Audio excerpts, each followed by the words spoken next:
Hello everyone, welcome to my channel math survey. Friend, आज हम solve करेंगे RRB NTPC के previous year question series number 3। जैसा कि आप लोग देख पा रहे हैं, आज हम सॉल्व करेंगे 3 फरवरी 2021 का फर्स्ट शिफ्ट का क्वेश्चन को, जिसमें सारे मैथ क्वेश्चन को डिस्कस करेंगे। और मैं उम्मीद करेंगे कि आप लोग भी अपनी ओर से पूरी मेहनत कर रहे होंगे।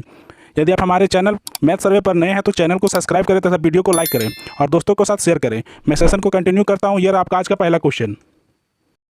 120 के विषम और सम भाजकों की कुल संख्या क्रमशः कितनी है? तो सबसे पहले इसमें पूछ क्या रहा है, 120 का ऑड फैक्टर और इवन फैक्टर ही पूछ रहा है। ठीक है, तो 120 को क्या करेंगे, फैक्टर निकालने के लिए 120 को तोड़ेंगे। सबसे पहले फैक्टर कैसे निकालते हैं, 2 से भागा करेंगे तो 60 बार में। ठीक है, फिर 2 से करेंगे तो क्या देगा, 30 देगा। और फिर 2 से यहाँ से करेंगे तो क्या देगा, 15 देगा। और यहाँ से करेंगे 3 बार में, 3 5 15। ठीक है, तो यहाँ क्या है, फैक्टर निकालने के लिए सबसे पहले क्या है, यहाँ 2 की पावर कितना है, 1 2 3, दैट मीन्स 2 की पावर 3 इक्वल टू इंटू 3 की पावर 1 और 5 की पावर 1। तो यहाँ से हम क्या कर सकते हैं, टोटल फैक्टर बराबर कितना हो जाएगा। जैसे यहाँ इसको पावर को लेते हैं, यहाँ पावर कितना है 3, तो एक बढ़ा कर लेंगे तो 3 + 1। इसी तरह यहाँ क्या है, इंटू 3 की पावर 1 में एक बढ़ा के लेंगे 1 + 1। और 5 में इसी तरह सिमिलरली 1 + 1, 5 की पावर 1 है इसलिए 1 + 1। तो यहाँ से क्या कर सकते हैं, 4 × 2 × 2, दैट मीन्स यहाँ से क्या कर सकते हैं, 4 दूना 8, 8 दूना 16। टोटल फैक्टर क्या है, 16 है। तो पूछा क्या हमको, ऑड फैक्टर इवन फैक्टर।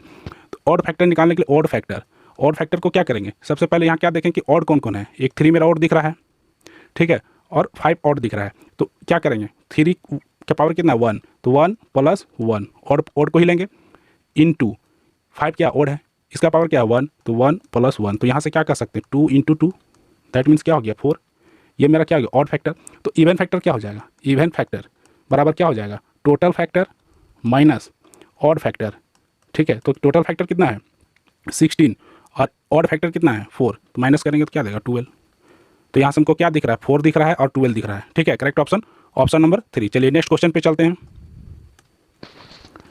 बोलता यदि x + 1/x = 2 है तो x² + 1/x² का मान क्या होगा। ठीक है, तो इसमें ट्रिक्स हम बताएंगे। सबसे पहले बेसिक मेथड से चलते हैं। ठीक है, तो क्या बोल रहा है, x + 1/x का वैल्यू दिया हुआ है। ठीक है, इसको हम स्क्वायर कर देंगे तो क्या देगा हमको, x² + 1/x² देगा, प्लस 2 × क्या देगा, x ए बी होता है, ए बी, तो ए और बी में क्या आ गया 1/x, दैट मीन्स यहाँ से x कट गया। ठीक है, तो क्या हो गया यहाँ पे 2 की स्क्वायर, चूँकि यहाँ x + 1/x का वैल्यू क्या है 2 है, प्लस x² + 1/x²।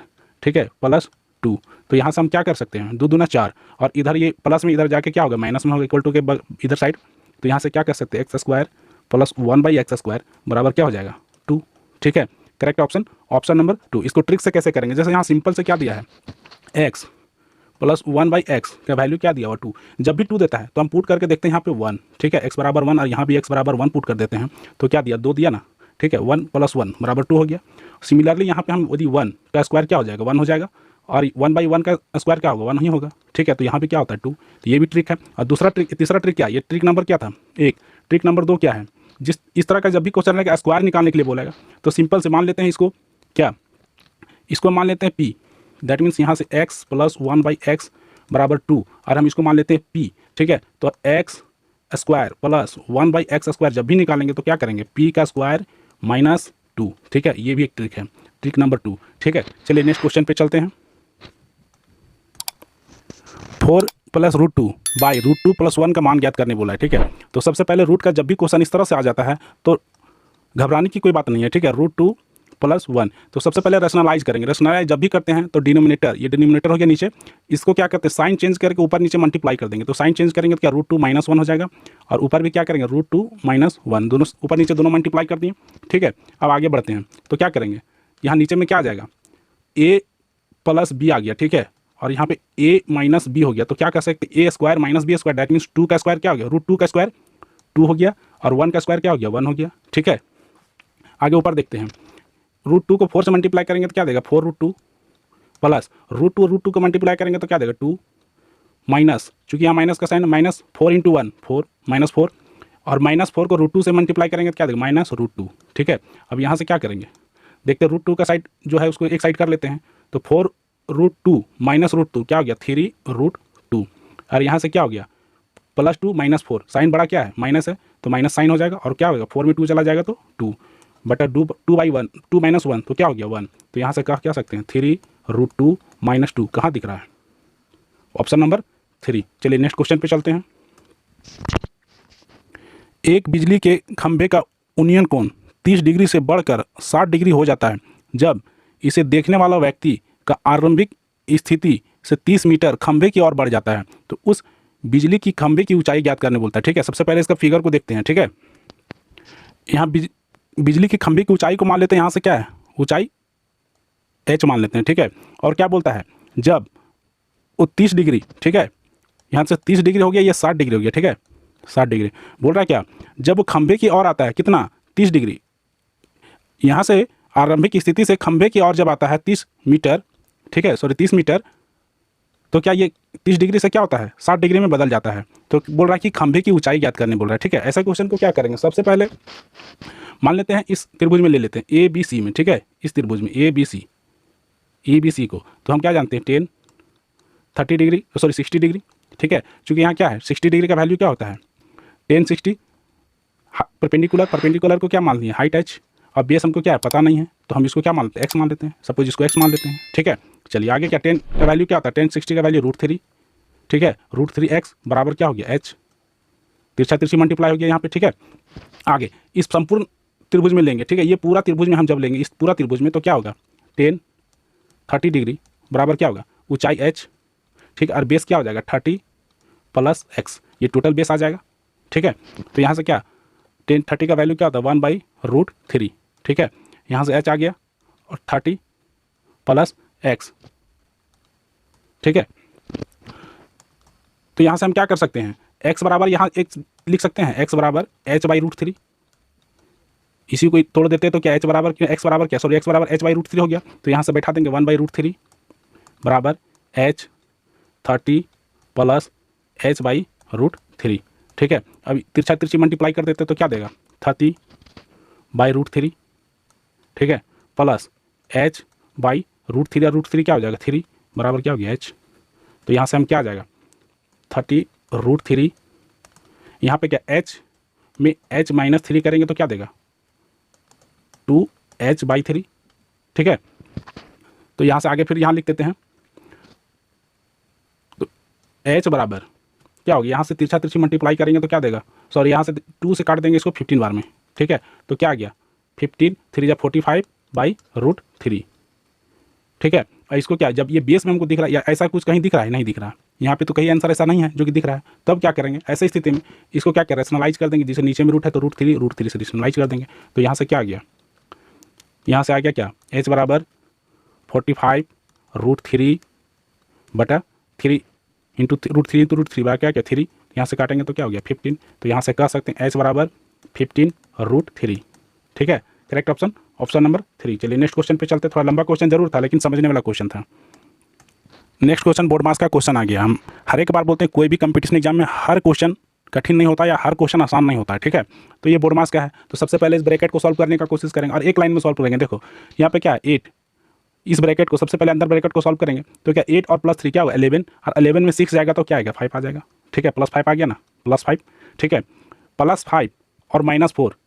ठीक है, 4 यहाँ से क्या होगा +5 जाएगा तो क्या -5 हो जाएगा, दैट मीन्स यहाँ से क्या हो जाएगा -1 हो जाएगा। ठीक है, ये -1 और 15। ठीक है, 15 माइनस और -1 क्या हो जाएगा 15 + 1 हो जाएगा, दैट मीन्स क्या कर सकते हैं 16 हो जाएगा।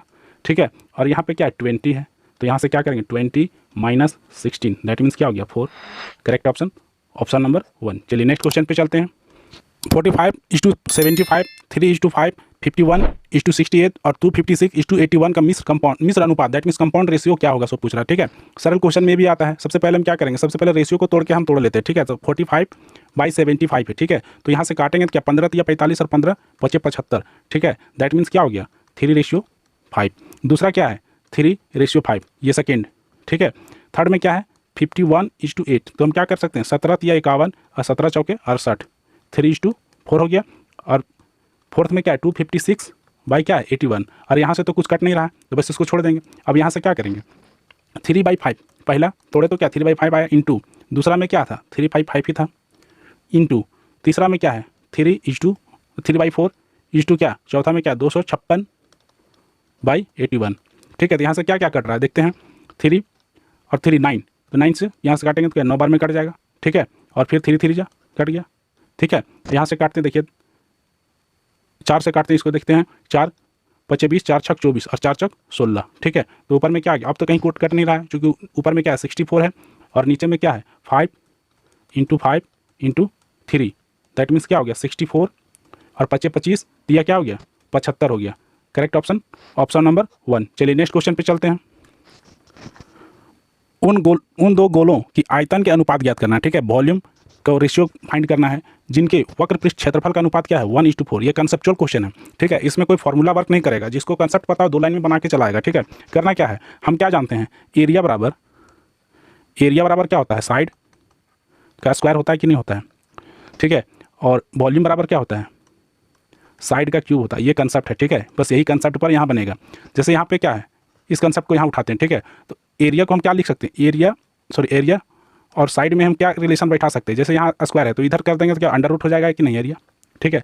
तो हमको क्या दिया हुआ है, क्षेत्रफल, दैट मीन्स एरिया का अनुपात दिया हुआ है 1:4 दिया हुआ है, ठीक है। तो हमको साइड में कन्वर्ट करने के लिए क्या करेंगे, इसको अंडर रूट कर देंगे दोनों को, तो मेरा साइड दे देगा। तो साइड क्या हो गया 1:2, ये मेरा क्या हो गया साइड का रेशियो हो गया, ठीक है, साइड का रेशियो। अब हमको वॉल्यूम का रेशियो निकालने के लिए क्या होता है, साइड का क्यूब कर देते हैं, जिसे यहाँ पे है, ठीक है। तो साइड क्या है 1:2 और इसको क्यूब कर देंगे तो क्या हमको देगा, वॉल्यूम दे देगा। दैट मीन्स यहाँ से कह सकते हो 1:8, ये क्या हो गया वॉल्यूम का रेशियो हो गया, ठीक है। Correct option option number 3। चलिए नेक्स्ट क्वेश्चन पे चलते हैं। साधारण ब्याज की कितने प्रतिशत वार्षिक दर पर एक धनराशि 5 वर्षों में मूल धनराशि के 8/5 के बराबर हो जाता है, ठीक है। इसमें कुछ ने थोड़ा सा ट्विस्ट किया है, बाकी है सिंपल इंटरेस्ट का क्वेश्चन, ठीक है।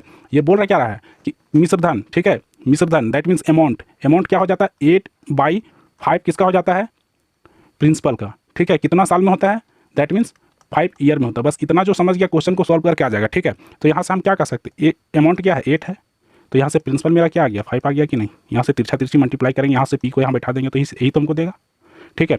तो यहाँ से हम क्या करेंगे, इंटरेस्ट क्या निकालेंगे, amount minus P, that means interest क्या आ जाएगा 8 - 5 बराबर क्या हो गया 3। ये क्या मेरा सिंपल इंटरेस्ट हो गया, एसआई सिंपल इंटरेस्ट आ गया, ठीक है। अब हमको पूछ रहा है रेट परसेंट पूछ रहा है, प्रतिवार्षिक दर, ठीक है। तो रेट कैसे निकालते हैं, सिंपल इंटरेस्ट का फॉर्मूला बैठा देंगे, बस फट से बढ़ जाएगा, P × R × T/100, ठीक है। सिंपल इंटरेस्ट हमको दे रखा है 3, प्रिंसिपल हमको दे रखा है 5, ठीक है। रेट हमको दे रखा है, रेट दिया नहीं, रेट हमको निकालना है, टाइम दिया हुआ है 5 ईयर, ठीक है, 5 साल बाई 100। अब यहाँ से कट करेंगे, ठीक है। तो 5 से काटेंगे कितना बार में, 20 बार में कटेगा, और 5 से काटेंगे कितना बार में कटेगा, 4 बार में कटेगा। तो यहाँ से रेट बराबर क्या आ गया 3 चौके 12%, ठीक है। थोड़ा सा भी दिक्कत नहीं हुआ होगा। Correct option option number 4। चलिए नेक्स्ट क्वेश्चन पे चलते हैं। एक वस्तु को 390 रुपये के विक्रय मूल्य पर बेचने पर 20% का लाभ प्राप्त होता है, ठीक है। उस वस्तु का क्रय मूल्य ज्ञात करने बोल रहा है, कॉस्ट प्राइस पूछ रहा है, ठीक है। तो इसका फॉर्मूला क्या होता है, selling price into 100 by into cost price equal to cost price into क्या होगा 100 प्लस प्रॉफिट परसेंट, ठीक है। इस फार्मूला पे करना है, लेकिन हम कभी फार्मूला का यूज़ नहीं करते हैं इसमें, ठीक है। सिंपल एक लाइन में बनाते हैं, कैसे बनाते देखते हैं। हम हमेशा मानते हैं क्या, कॉस्ट प्राइस को 100 मान लेते हैं, क्योंकि हमको कॉस्ट प्राइस ही निकालना 100% है, ठीक है। कोई भी कॉस्ट प्राइस 100% होता है। सेलिंग प्राइस क्या है, सेलिंग प्राइस क्या बोल रहा है कि 20% लाभ पर बेचता है, दैट मीन्स 120 हो गया कि नहीं हो गया, ठीक है। यहाँ से परसेंट काट देंगे, ठीक है। आगे लाइन में क्या लिखेंगे, कॉस्ट प्राइस, ठीक है, क्या है 100 हो गया। सेलिंग प्राइस हमको दे रखा है, इस चीज़ को हमको दे रखा है, क्या दे रखा है, विक्रय मूल्य 390 रुपया, ठीक है। और यहाँ से क्या आ गया 120, यहाँ से काटेंगे तो क्या 5 बार में कटेगा, ये 6 बार में कटेगा, ठीक है। और यहाँ से 6 से कट रहा है क्या, 6 6 के 36 और 6 5 30, दैट मीन्स कॉस्ट प्राइस क्या हो गया 65 और यहाँ से इंटू में 5, ठीक है। तो यहाँ से मल्टीप्लाई करेगा 5 25 और 5 6 के 30 और 2 क्या हो गया 32, that means 325। Correct option option number 3। चलिए नेक्स्ट क्वेश्चन पे चलते हैं। वर्तमान में एक माँ की आयु उसकी पुत्री की आयु की 3 गुनी है। 5 वर्ष पहले उसकी आयु उसकी पुत्री की आयु से क्या 4 गुनी थी, ठीक है। तो पुत्री का वर्तमान आयु, ठीक है, प्रेजेंट एज पूछा किसका, डॉटर का। तो ऐसे क्वेश्चन भी ट्रिकी क्वेश्चन आता है, एज का है, ठीक है। 2 से 3 लाइन में बनाते हैं, कैसे देखिए। इसमें क्या है, मदर को M मान लेते हैं, माता को, और डॉटर को पुत्री को D मान लेते हैं, ठीक है। अब पूछा क्या, एक माँ की आयु उसकी पुत्री की आयु से 3 गुनी है, ये 3 गुना है, तो यहाँ से 3 गुना कर देंगे तो बराबर होगा कि नहीं इक्वेशन, ठीक है। इसको 1 इक्वेशन मान लेते हैं। नेक्स्ट क्या बोला है, 5 साल पहले, कोई भी व्यक्ति में 5 साल पहले या 5 साल बाद हो तो दोनों में होगा, ठीक है। मदर में भी होगा तो डॉटर में भी 5 साल पहले होगा, ठीक है। आगे क्या बोला, 5 साल पहले उसकी आयु उसकी पुत्री की आयु की 4 गुनी थी। दैट मीन्स कहने का मतलब उसकी माँ की आयु 4 गुनी थी, तो उसकी डॉटर की आयु 4 गुनी होगी। कर देंगे तो बराबर हो गया ना इक्वेशन। चलिए यहाँ से क्या करेंगे, m माइनस 5 डी 4d हो गया, और 5 चौके क्या हो गया, 20 हो गया। तो हम यहाँ से लिख सकते हैं m minus 4d equal to, इधर से इधर चला जाएगा तो क्या आ जाएगा माइनस, और यहाँ पे -20 और +5 क्या हो गया -15। ठीक है, और यहाँ पे हमको डॉटर को निकालने बोला है, डॉटर के एज, तो m बराबर हम क्या लिख देंगे, m बराबर क्या, यहाँ वैल्यू क्या दिया, m बराबर 3d, तो 3d माइनस 4d बराबर क्या हो गया -15। यहाँ आगे लिखेंगे क्या, -d बराबर क्या हो गया -15, चूँकि क्या यहाँ पे क्या बड़ा का साइन क्या माइनस है, तो यहाँ से माइनस और माइनस कट जाएगा, तो d बराबर क्या हो गया 15 ईयर्स हो गया ना। डॉटर के एज क्या हो गया 15 years. Correct option, option number 3। Thanks for watching my video.